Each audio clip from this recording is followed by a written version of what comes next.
J-E-L-L-O. The Jell-O program starring Jack Benny with Mary Livingston and Phil Harris and his orchestra. The orchestra opens the program with Latin Quarter from Gold Diggers in Paris.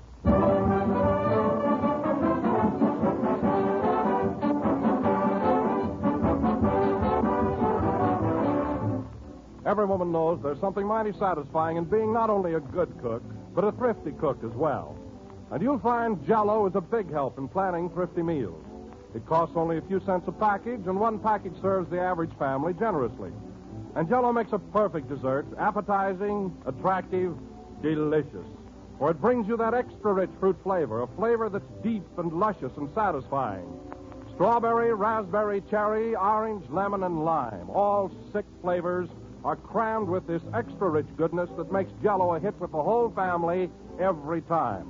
It's so good to eat, you can serve it several times a week. And it's so economical, you can afford to serve it just as often as you like. But be sure to get genuine Jell-O. Don't accept any substitutes for Jell-O's grand extra rich fruit flavor. Look for the big red letters on the box. They spell Jell-O.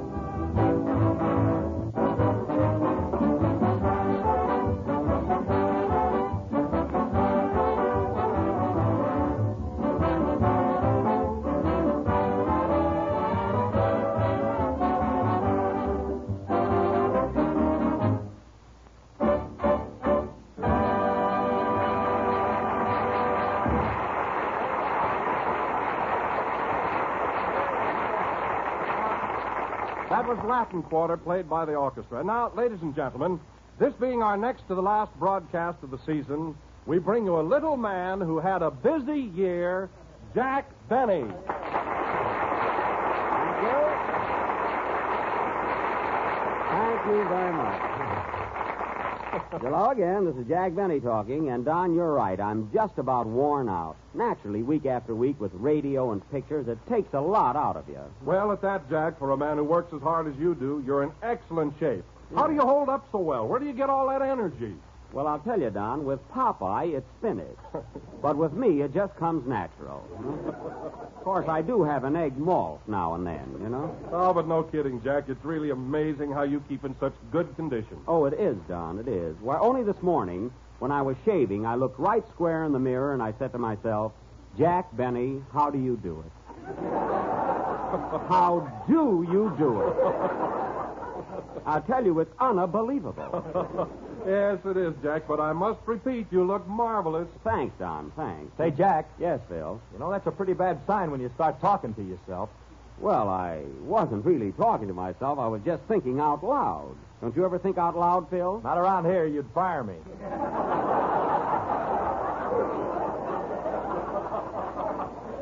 Now, wait a minute. This is a free country and a free program. Nobody has to be afraid to speak their minds around here. Oh, they don't? No. Well, in that case, Jack, You look lousy.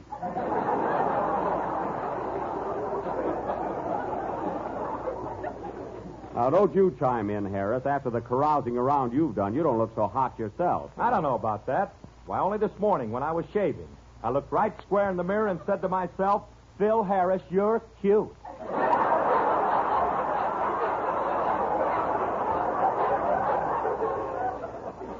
Cute? I'll bet you look cute first thing in the morning, huh? I do after I take the curlers out of my hair. Listen, Phil, any man that would put curlers in his hair before going to bed, well. What do you think of that, Don? Don't look at me. I wear a chin strap.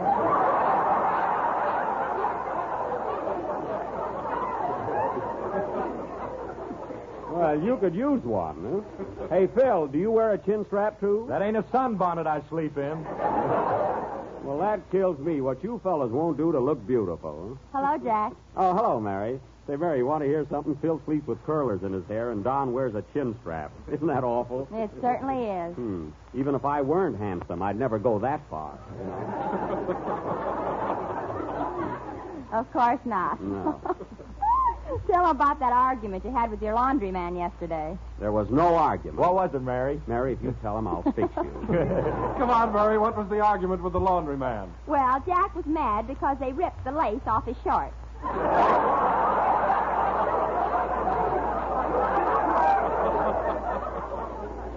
It wasn't lace. They were just frayed at the bottom.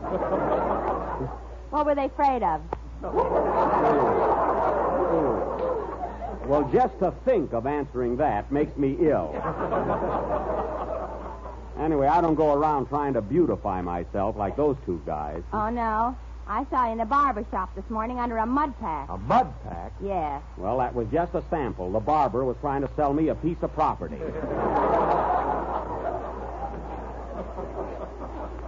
I hope he had better luck than the bootblack. Is that so? Every time he'd go to shine your shoes, you'd sit on your feet.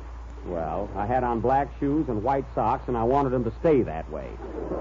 Oh, hello, Kenny. Hello, Jack. Oh, boy, am I all in. I tell you, I'm exhausted. Wow!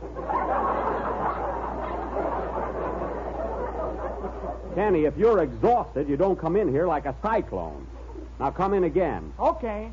Hello, Kenny. Hello, Jack. Am I all in? I tell you, I'm exhausted.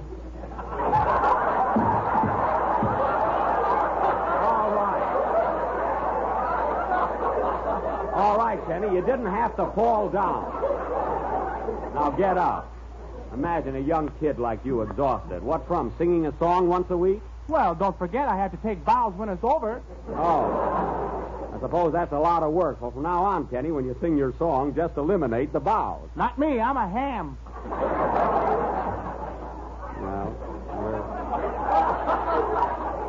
Well, you're certainly getting to be, and it's not nice. You ought to be ashamed of yourself, huh? You should talk. Yeah? You're so hammy, your eyes look like 2 fried eggs. Well, they're large, if that's what you mean. I've always been told I have very big and expressive eyes. In fact, I often use a soup bowl for an eye cup.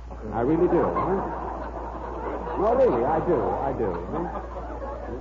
I think you have lovely eyelashes, too. Thanks, Phil, but they're nothing now. You should have seen the long eyelashes I had when I was a kid. How long were they? How long? They used to call me cow catcher. That's how long. Oh, I was the envy of the whole neighborhood. Huh? You know, Jack, it's too bad you haven't got those long eyelashes now. Why? You could pin them back over your head. Yes, I could. Of course, every time I'd wink, I'd tip my hat. That's the only trouble. Isn't it a silly routine? No kidding. Say, Jack, I don't like to horn in, but I don't think I'm so bad looking myself. No, you're not, Kenny. In fact, you're quite attractive. I'll say. Why, only this morning when I was shaving, I looked right square in the mirror and I said to myself, Kenny Baker, there's no getting around it. You're the nut. Well, Kenny, you were right. But you know, fellas, I think we ought to stop. I think we ought to stop all this bragging. Oh, no, not till I've had my inning, Jack. I think I'm handsome, too. You do, Don? Why, yes. Only this morning I looked right square in the mirror and said to myself, Don Wilson, why don't you run down to your nearest grocer and buy a package of Jell-O? It comes in 6 delicious flavors: strawberry, raspberry, cherry, orange, lemon, and lime. And did you do it, Don? I didn't have to. My pantry was full of it. Well, then sing, Kenny, while we're in such a happy mood. Wait a minute. Come in. Mr. Benny, Yes? don't you think I have beautiful eyes? Why, of course. Who are you? Just an old potato. Goodbye. Oh, I'd like to match him. Sing.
Dancing in my arms.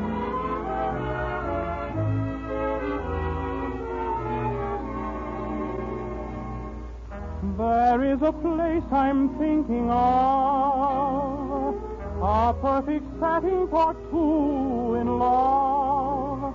In its amorous atmosphere, you will soon hear me say, oh, let me whisper, I'll whisper I love you while we are dancing alone. Now let me whisper, I'll whisper I love you while we're romancing alone.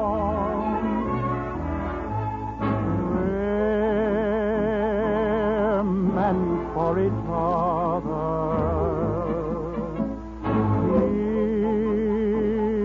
Here under the palms, oh, let me whisper I love you. You're so entrancing, dancing in my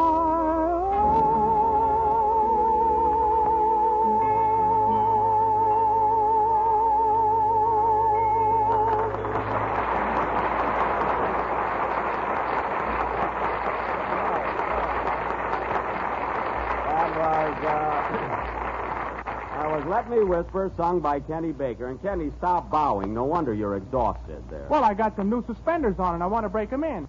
Oh. Well, anyway, Kenny, your song was very good. And you know, folks, that's the last time this season you'll hear Kenny Baker sing. He's flying to New York tonight right after the broadcast. And Wednesday, he sails for England, where he's going to make a very important picture for Alexander Korda. What's it going to be, Kenny? I'm going to play the leading role in the Mikado. Well, well. Oh, that's swell, Kenny. Congratulations. Why, say, that's marvelous. The Mikado. I know you'll be great in it, Kenny. I hope so. Yeah. Say, Jack, what's a Mikado?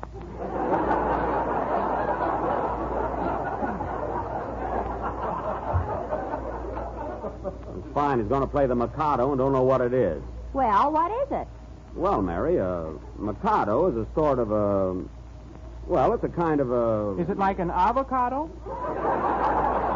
No, not exactly, Kenny. A Mikado is a... Well, it's a precious stone. I know that much. Jack, Mikado is the title for the Emperor of Japan. That's it. The Emperor, a man that wears precious stones. You didn't say that at all. You said a Mikado was a precious stone. I did not. I said the Mikado was a man that wears precious stones in his crown. And I'll leave it to anyone that wants to work on this program next year if I didn't.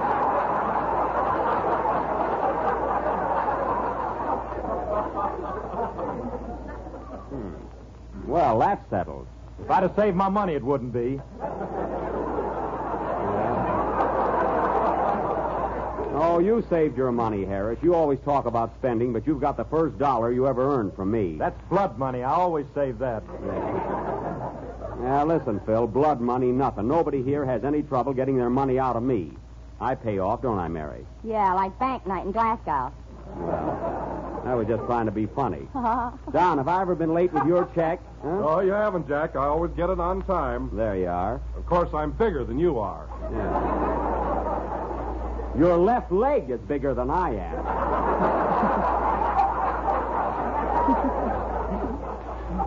But anyway, that has nothing to do with it.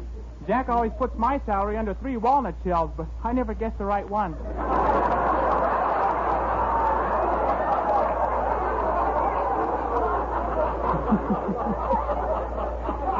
All right, Kenny. I was going to let you win next time, but now I won't, huh? Well, I think there's something fishy about the whole thing. Never mind that. Now, tell us about your trip, Kenny. What boat are you sailing on? The Normandy. Oh, the Normandy. See, I made a round trip on that boat last year, and it's very deluxe. They even have neck rests on the portholes there. What stateroom have you got? Room 280 on C deck. 280 on C deck. Why, I had that room. Gee, now there's a coincidence. You're going to Europe on the same boat, the same deck, and the same room. It's the same ocean, too. Yes, it is. And, Kenny, as long as you got the same stateroom, I wish you'd do me a favor. I left my washcloth in the bathroom there. Will you pick it up for me? Oh, sure, Jack, but how'll I know it's your washcloth? Got patches on it. That's a lie, matey. It's in good condition. Anyway, I hope you'll have a swell trip, Kenny, and that your picture in England will be a grand success. Thanks, Jack. And now, ladies and gentlemen, we have a special treat for you. This being Father's Day, we have prepared an original... come in, Andy. Come in.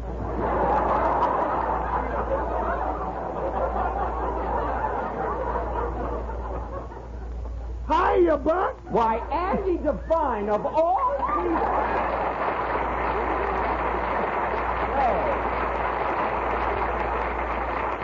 Well, this is some surprise. Well, how's the old mayor of Van Nuys? Okay, Buck, I got everything running smooth and under control. Well, that's good. You know, Andy, I was beginning to think you were high-hatting us. You haven't shown up in a couple of weeks. Well, I've been pretty busy at the city hall, and besides that, I just put on a big beauty contest. Oh, a beauty contest. Well, there are a lot of pretty girls out in the valley there. Yep, and you know, Buck, during the contest, Pa got slapped 3 times. Your paw got slapped, eh? Was he one of the judges? No, he was just standing there. Oh. So he was acting up again. Where was your ma at the time? She was third from the end, Miss Pasadena. Well, there's certainly a lot of excitement being a mayor. Oh, say, by the way, Andy, Kenny won't be here next Sunday. He's leaving for England. Well, doggone, that's a surprise. Say, Kenny, can I take your place? See you next week. Sure, Andy. Glad to have you. Hold on there. I got something to say about that. I'm afraid we can't use you, Andy. Your voice isn't that good. Oh, now, wait a minute, Buck. Did you ever hear me hit a high C? Only when you're talking. But I think we can manage next Sunday without a solo from you. And now, folks, getting back to our play, as I started to announce, this being Father's Day, tonight we are going to present an original drama entitled Back Home in Indiana, or Clem Benny's Children. Now, I will play the part of Clem Benny, the father, and Mary Livingston will be my loving, loyal wife. That's me. Yep. We've been married nigh on to 40 years, and she still feels the same about me as the day we were married. You said it. Boy. All right, sit down, Ma, and wait for the play. Anyway, Mary will be my wife, Phil Harris will be my oldest son, and Kenny... I'm going to be the Mikado. Not in this, you're not. You're going to be my youngest son. We also have a married daughter, and as we're short of actresses, Andy Devine will... Now, wait a minute, Buck. Remember the dignity of my office. Well, we got to have a girl, Andy. I can't have all sons. This house will look like the Elks Club. Oh, shucks, I don't want to be a girl. Now, get into your dress, Your Honor, and shut up. Now, let's see. Announce my part, Jack. No, Don, I'm not going to tell anybody what it is. I want it to be a surprise. Gee, I can hardly wait. Control yourself, Don. Now, this play will go on immediately after the next number. Hit it, Phil. Hold it. Come in. Mr. Benny, Yes? was I in here a little while ago? Yes, you were. You were an old potato. Well, I'm boiled now. Kenny, can't you take him to England with you? Play.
What Do You Hear from the Mob in Scotland? Plaid by Phil Harris and his orchestra.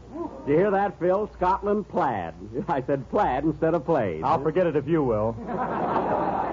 Now, I thought that was clever, didn't you, Mary? Well, Jack, as long as you ask me, personally, And now for our play, Clem Benny's Children. The locale is the thriving little town of Number 2 Breakfast, Indiana. It is Father's Day. As the scene opens, we find Clem and his wife Mariah seated in the parlor of their broken-down farmhouse. Curtain music.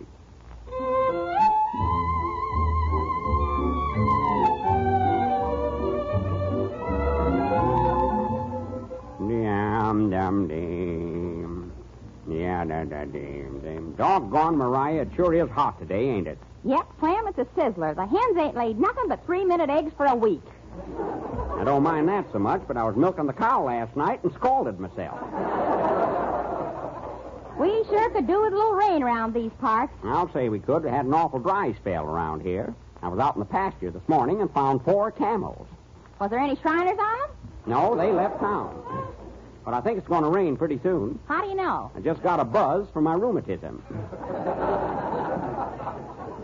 Say, Ma, I wonder what's keeping the children. They ought to be here by now. Oh, don't be impatient, Clem. Remember, they got a long ways to come. That's right, but I haven't seen them for years, and I'm mighty anxious. By the way, how many children have we got now? Well, let's see. There's Philip, our oldest boy. He's a musician. A musician? If he's a musician, Stokowski is a Fuller Brush man.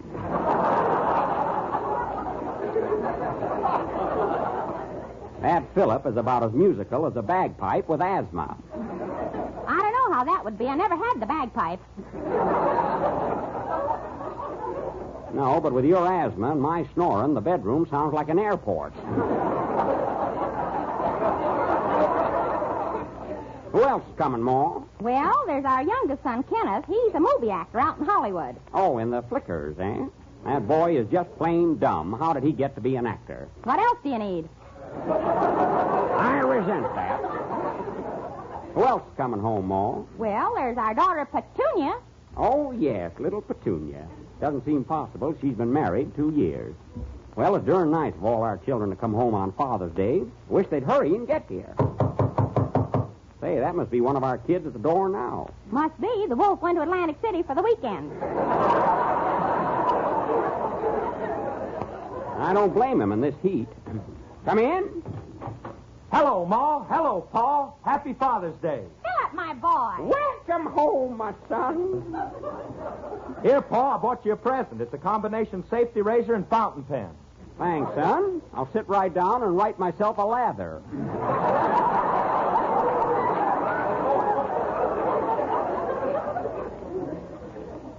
What you doing, Philip? Still playing in an orchestra? No, I got a band of my own now. Curly Harris and his Fugitives from a Music Lesson. Well, well. And you want to know something, Pa? I'm on the radio, too. Well, well. Making any money? No, I'm working for a chiseler. Well, well. Shut up. I wish Kenneth and Petunia would get here. I'm hungry. I could go for a nice thick steak. What do you chew it with? You ain't got no teeth. Don't need any. I got sharp gums. Well, Philip, before I forget it, I want to thank you for that old suit of clothes you sent me last month. Oh, did you like it? No, but there was a bottle of gin in the hip pocket. That wasn't gin. That was rubbing alcohol. I should have guessed that. I had the DTs and the snakes were massaging each other. Well, let's go in and eat. I can't wait any longer. Wait a minute, Pa. That's either Kenneth or Petunia. Could be the landlord coming for the rent. I better hurry up a little. I might have to vamp him. Well, this suspense is terrible. Come in. Why, Kenneth. Come in, my boy. Come in. Hello, Mater. Hello, Governor. Happy Pater's Day.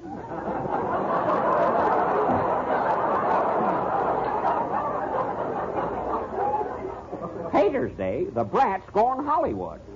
Well, Mother, how about a maternal kiss for your offspring? You hear that, Ma? He wants a kiss. Comes near me, I'll slug him. Don't blame you. Go on, son. Take off your beanie and sit down. So you're a movie actor, eh? Yes, Father, the cinema has beckoned, and I have heeded its call. Why, you little Hold on, Ma. Don't throw 'em out till I get my present. Come clean, son. What did you bring me for Father's Day? A cravat. That's cravat. Oh. Well, open up the package. Here it is. A cravat? I don't see nothing there but a necktie. Well, lift it up. It must be underneath.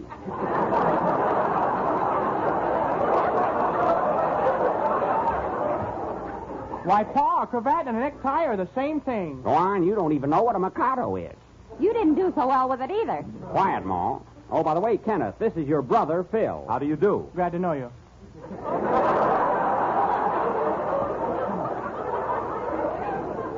You two ought to get together sometime. Come on, let's eat. My stomach's emptier than a theater when Fred Allen was playing vaudeville. Fred Allen, who's he? Oh, some hillbilly goes around selling toothpaste. Is it any good? Don't know, never ate any. Well, come on, kids. Let's go and chase the goat out of the dining room. Say, that must be Petunia now. Come in. Petunia! My daughter. Hiya, Ma. Hiya, Pa. Well, our own little Petunia, sweet and pretty as ever. Oh, gosh, Pa. Ain't you going to give your daddy a kiss? Not if I can get out of it. Oh. But I want to kiss Ma, though. Skip it, Petunia. I'll take a rain check. Well, daughter, did you bring me something for Father's Day? Sure did, Pa. Here it is right in this basket. Where? Right here. Go ahead and lift up the blanket. Okay. Well, I'll be switched. What do you know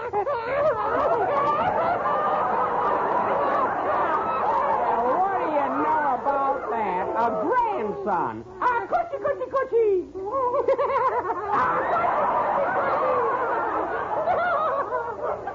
Doggone Petunia, I never thought you'd be a mother. Neither did I.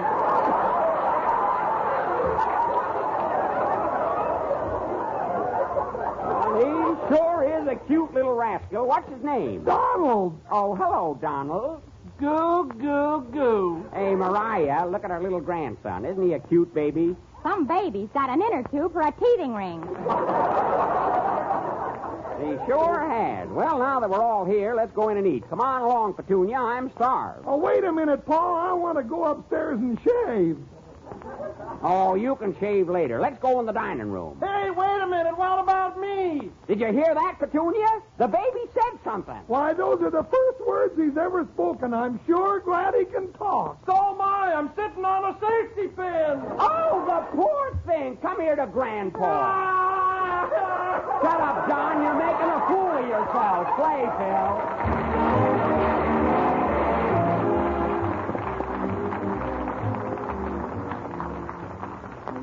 Question. Who likes chocolate ice cream? Answer. Why, just about everybody. And now you can have perfect homemade chocolate ice cream, smooth, creamy, rich with chocolate, the kind you've always wanted to make. And here's the easy way to have it. Make it with Jell-O freezing mix, and believe me, you'll be tasting the grandest ice cream you ever took out of your refrigerator.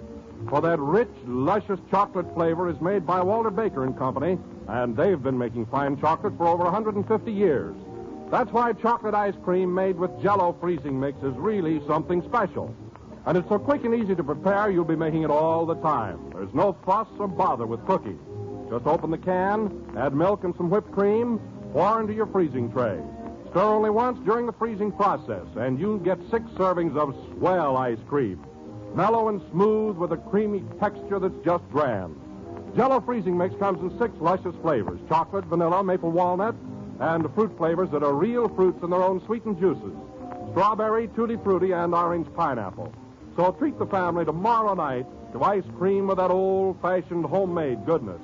Ask your grocer for Jell-O freezing mix. We're a little late, so good night, folks.